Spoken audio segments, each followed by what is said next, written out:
et bienvenue dans Parole d'Ivoire, votre nouvelle émission incontournable au cours de laquelle on parle de sujets qui façonnent et qui passionnent la jeunesse ivoirienne. Aujourd'hui, on parle création de contenu et on parle nouvelle génération. Et donc, pour aborder ce sujet-là, je suis avec deux experts du marketing digital qui sont Anne-Gabrielle et Alicia. Les filles, comment ça va?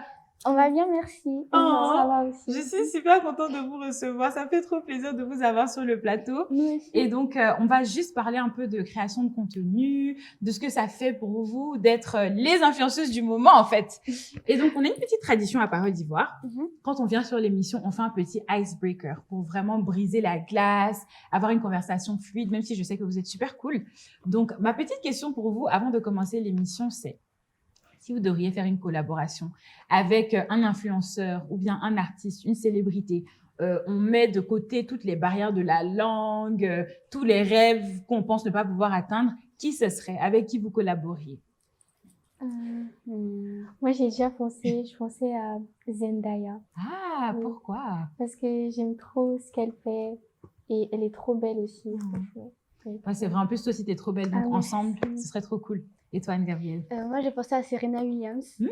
Oui, parce que comme j'aime beaucoup faire du tennis et je trouve que je suis plutôt bonne et j'aimerais beaucoup jouer avec elle. Ah, mais ce serait super cool. En plus, ça ferait un bon contenu, Oui. en fait. En tout cas, moi, je suis contente de vous avoir sur le plateau. Et donc, j'aimerais bien savoir, en fait, comment tout a commencé, la création de contenu. Moi, je vous vois souvent sur TikTok, tout ça, mais je sais pas vraiment où ça a commencé. Et donc, j'aimerais bien que vous puissiez me faire une petite story time de comment est-ce que c'est parti et puis où est-ce qu'on en est aujourd'hui. Moi, ça a commencé en décembre 2023, je crois, où j'aimais beaucoup faire des vidéos, mais je faisais pas beaucoup de vues avant. Et en décembre, bah, il y a Noël et tout, les fêtes. Du coup, j'ai fait une vidéo sur mes cadeaux de Noël. Et c'est de là que tout est parti. J'ai fait beaucoup de vues et tout. Ah, et les retours étaient positifs? Oui, quand même. Ah, Positif, la super majorité, en tout cas. cool. Et toi alors?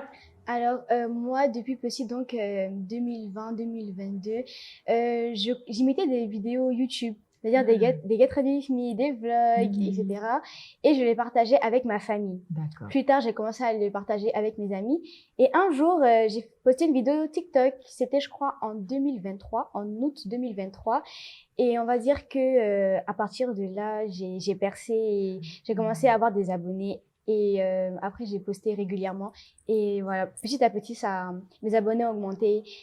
Et on va dire que mon audience aussi. Ah, mais c'est super cool. En tout cas, dans ce que vous dites, j'entends poster régulièrement, j'entends contenu. Et donc, ça me fait me demander, en fait, quel genre de contenu vous aimez poster en général. J'entends Get Ready With Me. Est-ce que c'est quelque chose que tu fais tout le temps ou bien est-ce que tu varies, par exemple? Alors, les Get Ready With Me, c'est pas vraiment mon fort. Pourquoi? Parce que les filles, la plupart qui en font, elles ont plusieurs produits. Okay. Alors que moi, j'utilise qu'un seul produit, par exemple. Et moi, mon contenu, je danse plus et je fais des vlogs, mais pas des vlogs sur moi, ma vie, mais des vlogs avec mes amis, à l'école, etc. Et ils aiment bien être dedans, donc pas de problème. Et aussi des vidéos avec ma famille, des petits concepts, etc. Et voilà. Ah, c'est cool, ça a l'air naturel en tout cas. Et toi, c'est quoi le contenu que tu aimes bien Moi, je fais plus du lifestyle, un peu des hauls, des vlogs. Quand je sors ou quand je voyage, je montre un peu. Et aussi, par exemple, quand je reçois des colis ou des cadeaux, par exemple, je fais des hauls. Et je dirais que ma particularité, c'est que j'aime bien tout ce qui est cute, tout ce qui est mignon, le rose, tout ça. Donc voilà. J'aime bien faire ce genre de contenu, mais à ma façon. Et alors, est-ce que ça veut dire que le contenu, il est spontané? Genre, est-ce que vous vous réveillez le matin et puis vous dites, OK, là, maintenant, je fais un contenu? Ou bien, est-ce que c'est quand même quelque chose qu'on planifie, en fait?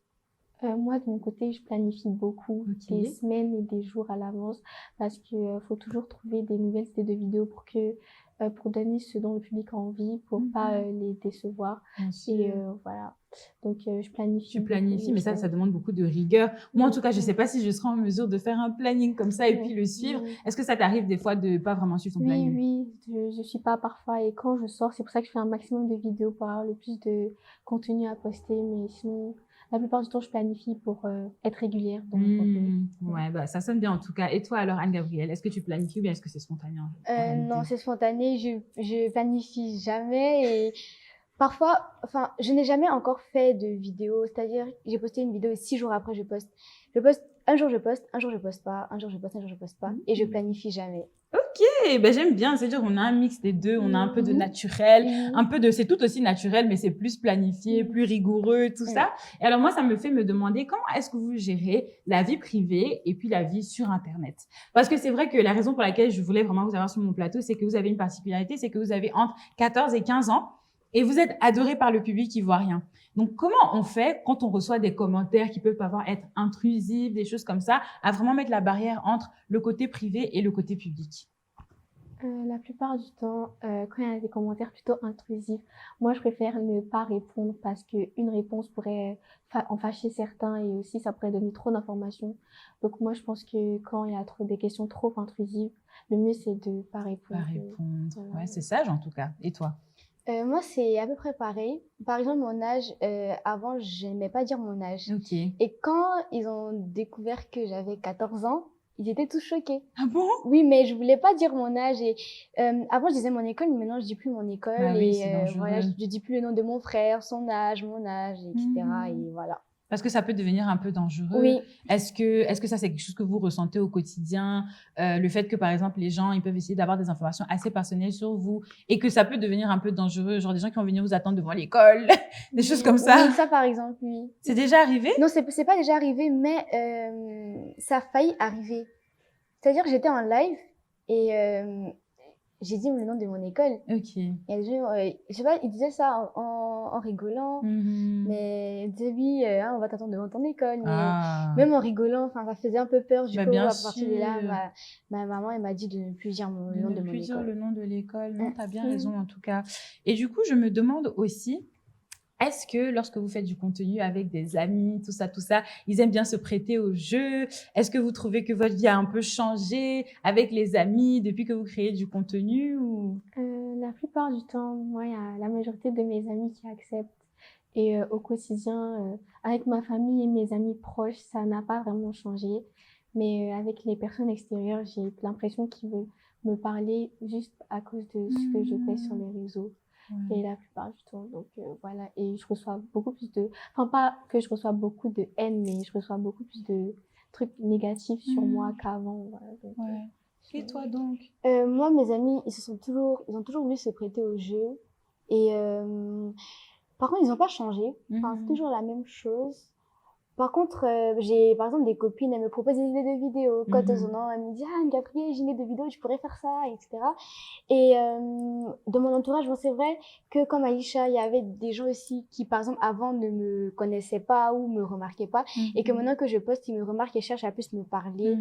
Et enfin, je réponds normalement, mais au moins je sais que... Genre, j'arrive à faire la distinction entre ceux qui étaient là depuis le début et ceux qui sont venus après.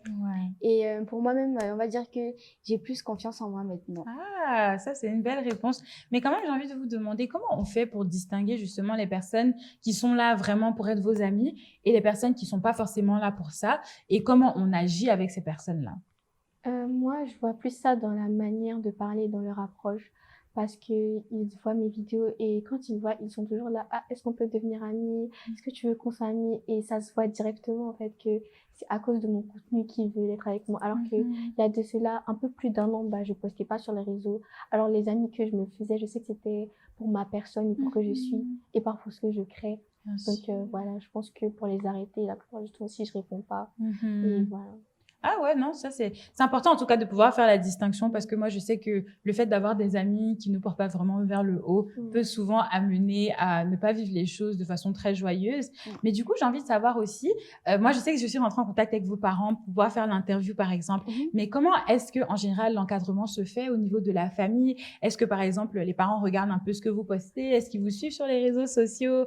Est-ce que vous avez des tatas qui observent un peu comment ça se passe, qui scrutent un peu les commentaires et tout ça? Moi, mes parents, ils regardent tous mes TikTok sans exception. Ils contrôlent beaucoup, surtout mon père. Et j'aime beaucoup ça parce qu'il est beaucoup investi dans ce que je fais. Et ma mère aussi, elle m'encourage. Même mes frères, tout ça, ils m'encouragent vraiment beaucoup dans ce que je fais. Donc voilà, j'apprécie. Cool.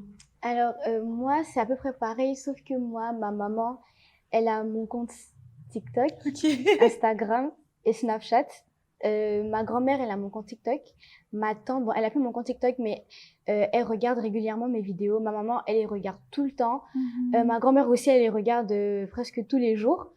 Et mon papa, par contre, lui, je connais pas son compte. Il veut pas me dire parce qu'il va dire que je vais le bloquer. Il observe en espion. Oui, il observe un peu.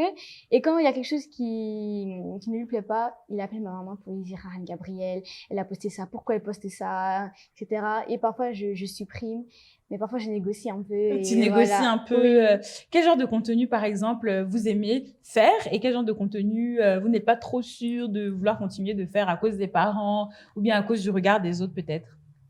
Moi, les contenus que j'aime faire, j'aime beaucoup les hauls et les vlogs aussi. Je dirais que c'est ce que je préfère. Et un contenu que j'arrêterais de faire ou à cause du regard des gens, franchement, moi, j'en vois pas. Il y en a pas. Que, ouais, Et toi? Bah, moi, les contenus que j'aime faire, c'est surtout la danse. Enfin, je danse beaucoup. Les vlogs aussi, pareil. Les hauls, bon, j'en faisais pas vraiment avant. C'est maintenant que j'ai commencé, même si j'aime ça. Mais si je devrais abandonner un contenu, ça serait peut-être... En fait, j'en ai pas. Il y en a pas, J'en ai pas. Ok, alors en tout cas, moi, c'est des réponses que j'adore. Et donc, les filles, j'avais envie qu'on parle un peu de vos moments de fierté. Est-ce que vous avez déjà eu vraiment des gros moments de fierté depuis que vous avez commencé à créer du contenu, des portes que ça a pu vous ouvrir, des opportunités que vous avez pu avoir, au cours de la création de contenu? Moi, j'ai eu beaucoup de moments de fierté quand je voyais des filles plus petites que moi, dans la tranche d'âge, je dirais 9, 12 ans, faire des TikToks sur moi, ou quand, par exemple, des gens faisaient des TikToks sur moi, je me sentais vraiment beaucoup fière de la communauté que j'ai pu créer. Voilà. En tout cas, ça me fait trop plaisir d'entendre ça. Et toi? Moi, mes moments de fierté, c'est quand, on va dire, quand par exemple je faisais des vidéos avec mon frère et que les gens l'appréciaient. Parce que ce que j'ai remarqué, c'est que les gens apprécient beaucoup, beaucoup mon petit frère. Peut-être qu'il y a des gens qui ne m'apprécient pas, qui apprécient mon frère. Et du coup, je suis un peu fière. Et lui, ça lui fait plaisir. Du coup, ça me rend très fière. Ou bien quand j'ai aussi des filles qui font des TikTok sur moi ou quand on m'arrête dans la rue. Je trouve ça trop mignon. C'est trop mignon. Et c'est ton petit frère? Qui? C'est ton petit frère? Ton frère que tu filmes en général ou c'est ton grand frère? Non, mon grand frère, je suis pas avec lui, c'est plus mon petit frère. Ah, d'accord, c'est trop cool. Et alors, quand on vous reconnaît dans la rue, c'est quoi votre réaction en général? C'est vrai que moi, avant, je créais vraiment très, très souvent du contenu et il m'arrivait d'être reconnue par des gens et tout ça. J'étais un peu timide parce que, en fait, des fois, les gens te reconnaissent, ils savent pas trop s'ils doivent venir vers toi ou bien s'ils doivent rester, donc ils te regardent pendant longtemps. Est-ce que ça vous arrive? Comment vous gérez ça? Est-ce que j'ai des story time? Moi, la plupart du temps, quand on me reconnaît, je trouve ça mignon et gentil et tout, mais je suis beaucoup gênée parce qu'en public, même quand je vais dans des endroits publics avec où il y a vraiment ma tranche d'âge, franchement, je suis trop gênée, j'arrive pas à marcher correctement et je suis beaucoup anxieuse en public et tout. Donc, je trouve ça mignon, mais je suis quand même beaucoup gênée. Ouais, ça te rend un peu anxieuse, je comprends parfaitement. Hein. Le fait d'avoir l'impression que tout le monde te regarde, les yeux sont sur toi, ça crée du stress. Et toi? Moi, quand on m'arrête, même en public, même si je suis avec mes copines, je suis plutôt souriante. Quand les gens viennent vers moi, je suis souriante, je peux même entamer la conversation. Quand ils sont plus loin et que je vois qu'ils hésitent, je dis bonjour. Ou bien j'ai encore une story time.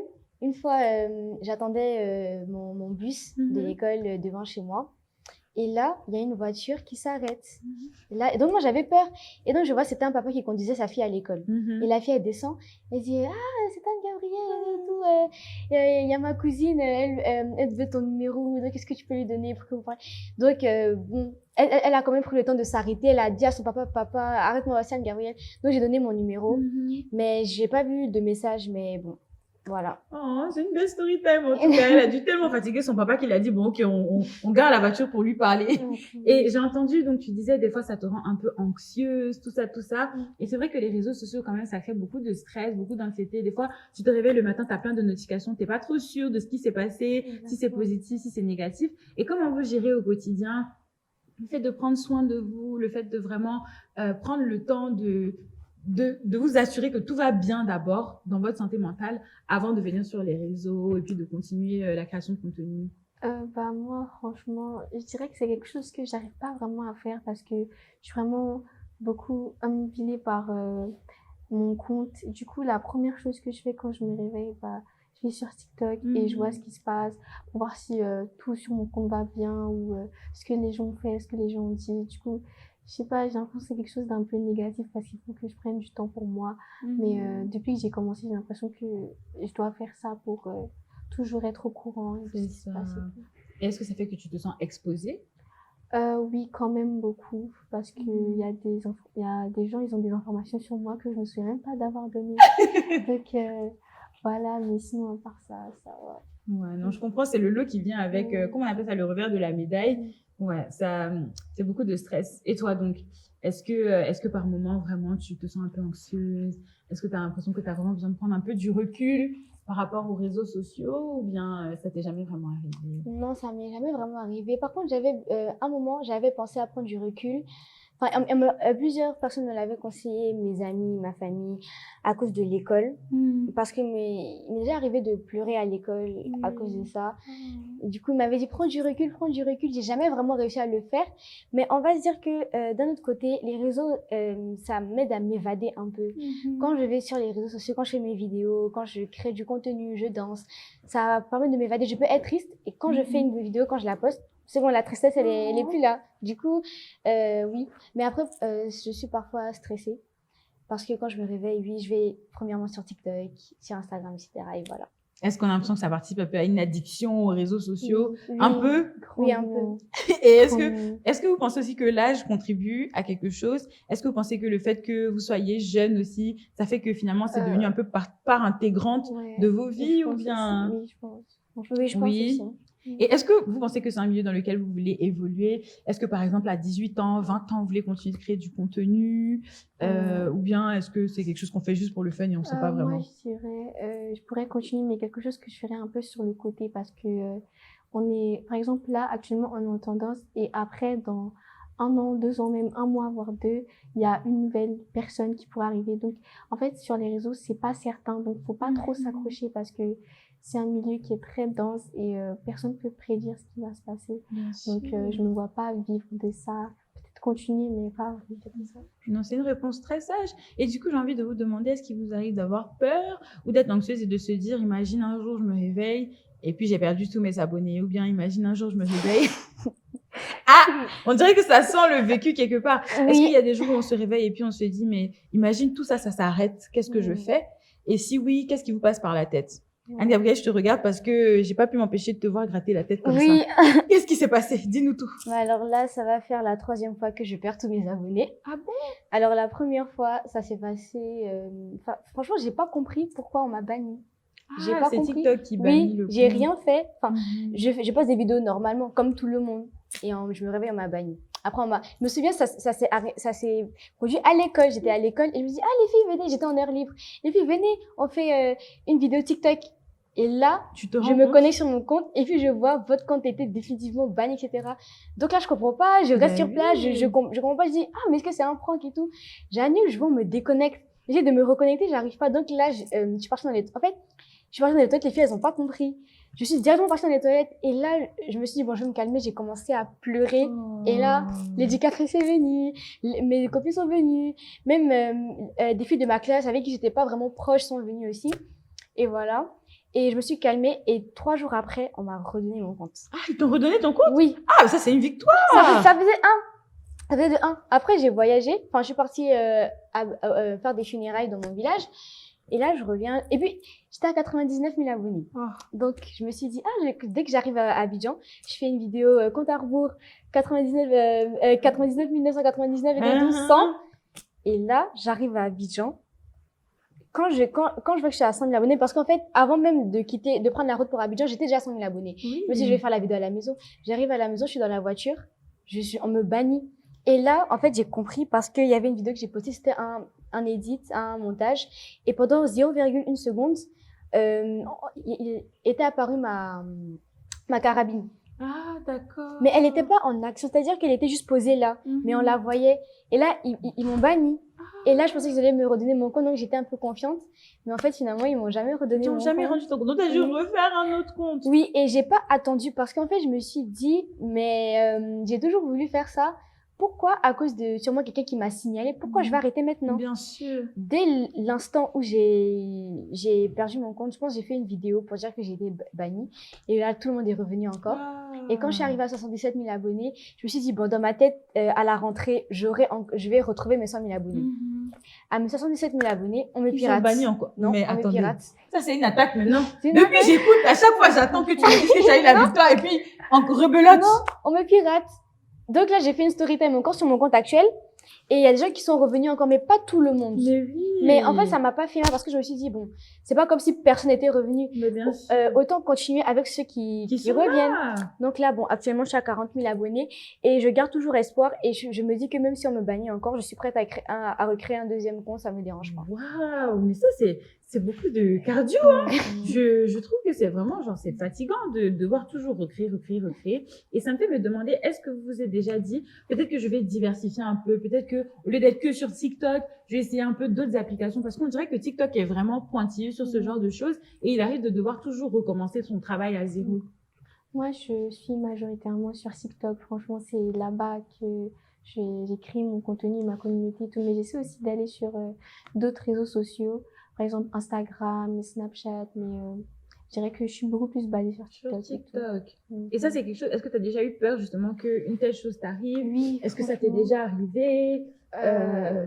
Depuis la création de mon compte en 2021, on m'a jamais banni, jamais suspendu mon compte. Et donc, franchement, j'ai toujours cette peur-là.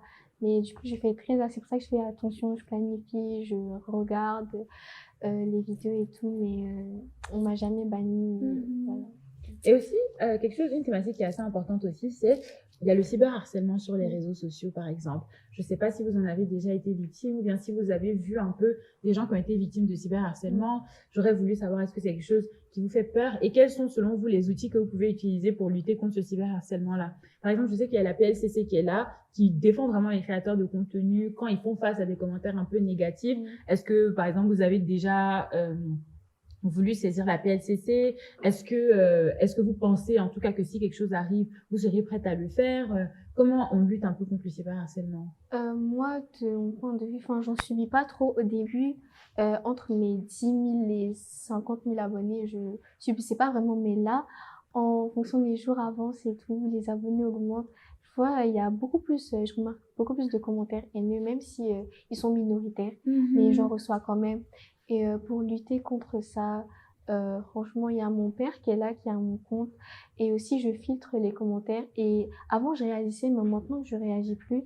Je vois que quand il y a un méchant commentaire, 1 heure ou 2 après, il y a au moins 5 ou 10 personnes de ma communauté qui ont réagi. Donc franchement, ça me fait beaucoup plaisir. Et voilà, je pense que, je vais pas dire que je les laisse s'en charger, mais je préfère ignorer parce que je pense qu'il faut pas s'abaisser au niveau de la personne qui t'insulte. Il faut plus regarder de là. Bien sûr, faut être sage, quoi. Et toi, du coup, est-ce que c'est quelque chose qui t'arrive souvent ou bien est-ce que comme Alicia, justement, il y a des gens de ta communauté qui sont là pour attaquer dès que quelqu'un s'attaque à toi? Oui, j'ai remarqué. Par exemple, peut-être des petits défauts dans ma maison, peut-être. Mais il y a des gens parfois qui font des... Enfin bon, ça c'était sur mon premier compte. Il y avait quelqu'un qui avait fait une remarque à propos de ça. Mais les gens sont graves, hein. Donc, pourtant j'avais essayé de cacher, mais il y avait quelqu'un qui avait fait une remarque à propos de ça. Donc, au début, ça m'a fait mal. Enfin, je me suis dit, ah, pourquoi moi, etc., etc. Mais bon, après, 10, 11, 12 personnes ont réagi en l'insultant carrément. Donc, j'étais obligée de supprimer le commentaire parce qu'on peut signaler ma vidéo, etc. Et voilà. Sinon, les mauvais commentaires en général, ça m'affecte pas vraiment. Ça me fait stresser parce que je me suis dit, mais pourquoi la personne fait ça? Est-ce que la personne me trouve comme ça? Est-ce que la personne me trouve comme ça? Mais si, franchement, c'est pas un commentaire constructif, franchement, je préfère me concentrer sur les commentaires négatifs. Positifs plutôt. Bien sûr. Et du coup, moi, j'ai envie de vous demander, est-ce que le regard des autres, ça compte, du coup, pour vous? Est-ce que vous avez réussi à vous détacher du regard des autres? Parce que c'est vrai que quand on est exposé à des milliers de personnes, tout le monde donne son avis, tout le monde devient professeur, tout le monde devient maman, tout le monde devient papa, tout le monde devient conseiller. Et donc, comment on fait pour prendre du recul par rapport à la vie des autres? Moi, j'aurais aimé dire que le regard des gens ne m'importe pas beaucoup, mais en réalité, c'est tout le contraire. Parce qu'en fait, quand tu es sur les réseaux, tu fais ce que les gens veulent, tu dois faire tu dois être comment les gens veulent te voir. Alors, tu te bases un peu sur le regard des autres pour être, mais aussi, c'est pas trop bien. Faut être soi-même. Mais moi, c'est quelque chose qui m'affecte beaucoup. J'essaie de pas, trop, calculer les critiques et, aller de l'avant. Et, le regard des gens, c'est quelque chose qui, quand même, Mais bien ça, sûr. ça pèse beaucoup. C'est vrai. En tout cas, si ça peut aider d'une façon ou d'une autre, moi, je pense que tu dois rester toi-même. Franchement, vous êtes venus, vous êtes des boules d'énergie, vous donnez envie de vous regarder, de vous parler. Faut pas que le regard des gens, justement, vous amène à ne plus vouloir être vous-même. Parce que je pense que des fois, c'est ce que les détracteurs veulent, en fait. Ils veulent que vous soyez comme ils veulent que vous soyez. Alors que finalement, si on est des milliards sur cette terre-là, mais que vous, justement, il y a des milliers de gens qui s'intéressent à vous, c'est parce qu'il y a une particularité. Et du coup, est-ce que toi aussi, c'est vrai que le regard des autres, ça te fatigue un peu? Si tout le monde te dit, par exemple, fais ça, fais ça, fais ça, est-ce que tu penses céder à la pression sociale ou... En vrai, avant, donc mes 2 comptes précédents, j'étais beaucoup influençable. Quand on me disait, quand je voulais poster quelque chose et puis on me disait non, en vrai, c'est truc C'est pas chic. ouais. Non, pas que c'est pas chic, mais c'était chic, mais il y avait des petits défauts, je postais pas. Avant aussi, je dépendais aussi beaucoup du regard des autres. Franchement, ça me faisait peur, mais maintenant, avec ce nouveau compte-là, je me concentre plus dessus. C'est-à-dire que le regard des autres, franchement, ça, je m'en soucie plus. Et moi-même, je sais que je fais quelque chose de bien. Voilà. C'est-à-dire que s'il y a dans une vidéo, je vois que, par exemple, j'ai pas mal parlé, j'ai pas fait de mauvais signes, j'ai pas fait une faute d'orthographe, pour moi, je vois pas pourquoi quelqu'un viendrait donner son avis sur ma vidéo. Et oui, franchement, donc je me dis, franchement, le regard des autres, maintenant, ça m'importe. Ça m'importe plus. C'est bien. On espère que Alisha va arriver dans ce camp-là de je m'en fiche du regard des autres, c'est moi d'abord. Et je suis sûre que ça va venir. Et du coup, je voulais vous demander aussi, est-ce que vous avez en particulier, en fait, des grandes leçons que vous avez pu apprendre pendant ce parcours, ce bonhomme de chemin que vous êtes en train de faire? J'entends que ça fait pas encore 2-3 ans, mais est-ce qu'il y a vraiment une leçon de vie que vous avez pu tenir de cette aventure que vous vivez en ce moment? Moi, je dirais la leçon que j'ai retenue, c'est que, en fait, sur les réseaux sociaux, moi, il y avait une fille qui me suivait tout le temps. Elle était là dans les débuts, tout ça. Et elle commentait tout le temps mes TikTok en bien et tout. Et du jour au lendemain, je sais pas ce qui s'est passé, mais elle a commencé à toujours mettre des mauvais commentaires, des mauvais commentaires, des mauvais commentaires. Je sais pas pourquoi. Donc, je dirais que, franchement, faut faire attention et qu'il faut se méfier parce que les mêmes personnes qui sont là pour te soutenir, du jour au lendemain, ils n'hésiteront pas à te descendre, en fait. Et c'est ce que j'ai pu constater avec elle. Donc, faire attention, ne pas se fier aux apparences. Et toi? Moi, la leçon que j'ai pu retenir, c'est qu'il faut toujours avancer sans attendre quelque chose de quelqu'un d'autre. Et ça rejoint la même anecdote que Alisha, parce qu'il y avait des gens, plusieurs groupes de personnes qui, à chaque fois, republiaient mes vidéos. Il y avait une fille aussi qui republiait à chaque fois mes vidéos, elle commentait pas, mais elle republiait à chaque fois mes vidéos. Et du jour au lendemain, elle republiait plus.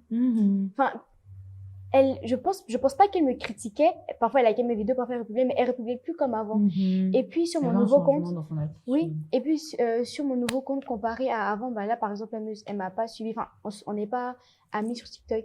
Et au début, je me suis dit, mais est-ce que j'ai changé pour que son comportement aussi change ou autre? Qu'est-ce que j'ai fait, en fait? Oui, mais après, je me suis dit, bon, c'est pas comme si plus personne ne republiait mes vidéos.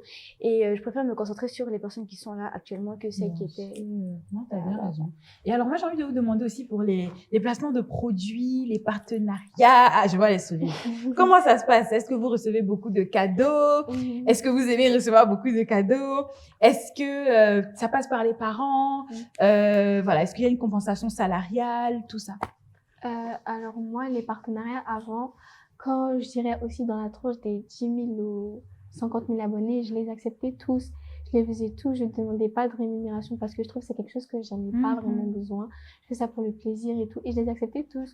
Mais j'ai remarqué qu'en fait, les partenariats, ça n'attire pas vraiment l'audience en fait. Il faut que ce soit vraiment quelque chose d'intéressant. Voilà. Et du coup, quand tu fais des publicités, la vidéo, elle a tendance à pas faire beaucoup de vues. Les gens, ils apprécient pas.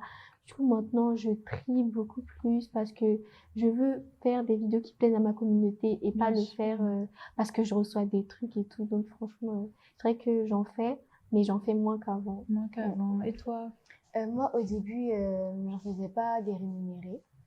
Et à partir d'un moment, ma maman, elle m'a dit, Anne-Gabrielle, tes vidéos, elles font plus de 100 000 vues. Eux, ils t'envoient juste leurs produits, tu fais leur pub et ils se font leur argent Bien là-bas. sûr. Et toi, t'as rien en retour à part des produits qui vont même pas durer. Bah oui. Donc, maintenant, t'es rémunéré. Donc, j'ai commencé à proposer donc, des rémunérations et ça a marché. Genre, j'ai proposé mes conditions, j'étais rémunérée au début. Et quand j'ai perdu mon compte, je me suis dit, bon, là, je suis à 40 000 abonnés. Je préfère attendre à 100 000 abonnés pour encore demander des rémunérations. Mais là, maintenant, je demande des petites rémunérations un petit peu et petit à petit, je vais en demander de plus grandes. Mais par rapport à ce que Alisha, elle a dit sur le fait, le tri des collaborations, c'est vrai que moi aussi, avant, j'en triais. Par exemple, à côté, une collaboration par exemple, de Command Chain. Cette proposition-là est à côté d'une proposition de collaboration par exemple, de Dégay, parce que ça m'est déjà arrivé. Ah bon? Oui, franchement, Oui, des Dégay. Wow. Non, par exemple, des Dégay, elle me les livre et moi, je fais une dégustation. Et tout ça. Alors que de base, les Dégay, j'aime pas ça. Ouais. Donc, je vais pas me forcer à faire une collaboration avec. J'adore. Et franchement, une collaboration de Dégay, enfin, ça, c'est pas waouh. C'est un peu, on s'attend pas trop à ça, quoi. Oui, enfin, on s'attend pas à ça. Collaboration On de s'attend Dégay, à un grand truc et là, tu viens de me présenter du Dégay, franchement, désolée, mais voilà, quoi. Donc, je l'ai trié. Bon, ça, je l'ai trié depuis le début, mais sinon, voilà. C'est un peu ça. Ouais. Et alors, j'avais envie de vous demander aussi, si vous pouvez me dire, par exemple, 3 avantages que vous avez en étant créatrice de contenu, influenceuse, tout ça, qu'est-ce que ce serait? Moi, je dirais le premier avantage, c'est que j'ai remarqué aussi les gens, ils sont beaucoup plus gentils et beaucoup plus avenants parce que justement, tu es sur les réseaux sociaux aussi. Et je dirais aussi la notoriété comme deuxième avantage et aussi la communauté parce que parfois, à un moment, moi, j'allais pas vraiment bien et j'étais surprise que ma communauté l'ait remarqué parce que je l'avais pas dit et ils m'envoyaient beaucoup des messages de force et tout pour dire ouais, on t'aime et tout. Donc voilà, je dirais que c'est ça, ces 3 avantages. C'est bien d'avoir une communauté bienveillante. Et toi? Moi, le premier, c'était la confiance en soi. La confiance en soi et aussi, je sais pas comment, peut-être l'affirmation de soi, je sais pas comment expliquer. C'est-à-dire que je peux être à la maison là, peut-être, mais tout le monde est dehors, tout le monde est sorti, ils sont partis à une fête. Mais moi, genre, si je suis à la maison comme ça me dérange pas. Bah oui. Parce que je serai à la maison en train de faire mes vidéos, en train je sais pas, de gérer des commandes, de collaboration et tout. Et le troisième, ça c'est la communauté. Parce que quand on a une communauté bienveillante, ça rajoute un plus. Enfin, ça se voit dans les vidéos. Enfin, tu peux pas avoir une communauté bienveillante et être dans tes vidéos. Voilà, ton visage, il est serré et tout. Et voilà. Donc, voilà, je dirais que ça serait mes 3 avantages à moi. En tout cas, je retiens que la plus belle chose, c'est les gens. Oui. Se connecter avec les gens, parler avec eux. Et du coup, j'ai envie de vous demander pour la fin, si vous deviez vous projeter dans quelques années. C'est-à-dire, on n'a même pas besoin de penser à la création de contenu. Vous-même, en tant que personne, disons dans 10 ans. Dans 10 ans, vous avez la mid-vingtaine. Qu'est-ce que vous voyez faire? Où est-ce que vous voyez? Est-ce que vous voyez dans un pays différent, en train de faire des choses différentes? Dites-nous tout. Qu'est-ce qu'on peut attendre de vous dans quelques années? Moi, dans 10 ans, je me vois toujours poursuivre mes études, mais aussi mariée. Ah bon? Oui, mariée. Déjà mariée? Oui, mariée. Papa va regarder la vidéo. Hein. Oui, mariée. Et avec un enfant aussi, parce que oui, franchement. Et voilà, pas dans ce pays aussi. Peut-être aux États-Unis aussi, en Californie, à San Diego. J'aime trop cette ville. Et franchement, voilà, toujours dans mes études, avec mon mari, tout ça. Tes enfants. Waouh! Ok, ça c'est un plan vraiment bien établi. Et toi donc? Moi, je me vois plus dans mes études parce que je les aurais terminées depuis longtemps. Parce que si je calcule bien, j'aurais 24 ans et j'aimerais terminer mes études peut-être à 20 ans. Enfin, j'aimerais pas persister dedans. Bien sûr. Je me verrais dans un autre pays aussi. J'aurais une boutique, un magasin, mais pas une petite boutique, un magasin, une marque même. Ouais, une marque qui pourrait vraiment se lancer parce que j'aime beaucoup vendre. C'est quelque chose que j'aime vraiment faire et ça je l'ai remarqué quand j'ai commencé à faire des vides-greniers, quand j'ai commencé à faire même mes collaborations, j'ai remarqué j'aimerais beaucoup vendre. Peut-être mariée aussi, mais je me verrais pas encore avec des enfants, même si je pourrais d'en avoir une équipe de foot, par exemple. Waouh! Oui, ok. Mais une équipe de foot. Elles savent ce qu'elles veulent. Oui, mais j'aimerais habiter. Plus que moi-même. Oui, j'aimerais habiter avec mon compagnon aussi. D'accord. Alors, c'est vrai que j'avais dit que c'était le mot de fin, mais j'ai une dernière question pour vous quand même. Quand on vous entend parler, on voit que vous êtes des jeunes filles très intelligentes. On voit que vous savez ce que vous dites, vous êtes éloquente, vous placez bien vos mots et tout ça. Et moi, je suis très impressionnée parce que je suis pas sûre qu'à 14 ans et à 15 ans, je parlais comme ça. Mais j'ai envie de savoir, est-ce que vous travaillez bien à l'école? Parce que ça, c'est quelque chose d'important à dire. Il faut quand même souligner le fait que quand on veut faire des initiatives personnelles, il faut quand même pouvoir bien travailler à l'école pour que les parents aient envie qu'on continue. Donc, est-ce que vous pouvez nous dire un peu comment ça se passe à l'école et puis si vous travaillez bien et puis si vous avez des conseils pour les camarades qui veulent commencer la création de contenu? Étant honnête, moi, franchement, l'école, ça a toujours été quelque chose, ça a grave pas été compliqué pour moi. Je dirais que j'ai la compréhension facile. Donc, c'est quelque chose qui m'a beaucoup aidée parce que mon parcours sur les réseaux, ça n'a pas du tout, mais alors là, pas du tout impacté mon parcours scolaire parce que j'ai réussi à avoir de bonnes notes en cours et tout, même une bonne moyenne, tout ça. Donc, voilà, moi, comme le conseil que je pourrais donner, c'est avant de se lancer sur les réseaux, faut voir si son parcours scolaire il est stable, si on a des bonnes notes, parce que tu peux pas vouloir faire les réseaux sociaux alors que t'as pas forcément, tu travailles ouais, pas bien ou pas t'es le un peu niveau, distrait quoi. à l'école. Et Exactement. toi? Moi, personnellement, l'école, c'est vrai que 6e, 5e, je dirais peut-être 4e, c'était vraiment en haut, niveau notes, etc. Et j'ai remarqué que, et je pense que je suis pas la seule, plusieurs personnes, plus ils avancent, plus la moyenne, Bien sûr, les ça devient moyennes, plus oui, difficile. ça devient plus compliqué, la moyenne baisse. Et moi, à l'oral, franchement, ça n'a jamais impacté mon oral. Franchement, les exposés, j'ai toujours su gérer mes exposés, franchement, parler en public, participer, etc. À l'écrit, franchement, français, c'est vrai que j'ai un peu de difficultés. J'aime pas vraiment la littérature, écrire les rédactions, etc. J'aime pas vraiment. Je suis mieux à En l'oral. sciences et tout Oui, ça. et c'est ce qui m'a aidé pour les collaborations. Donc, quand j'étais en vidéo, j'avais une facilité à m'exprimer. Et voilà, c'est un peu ça. Et l'école, en vrai, moi, je trouve que ça va. Ça va, Franchement, non, oui. franchement, moi, c'est ce que je retiens de vous. Vous êtes intelligente, vous êtes belle, vous allez aller loin, vous savez ce que vous voulez. Et j'ai été super contente de vous recevoir sur mon plateau aujourd'hui. J'ai passé un super bon Merci. moment. J'espère que vous aussi. Oui. Et puis voilà, merci beaucoup les filles. C'était tout pour Parole d'Ivoire. Merci beaucoup.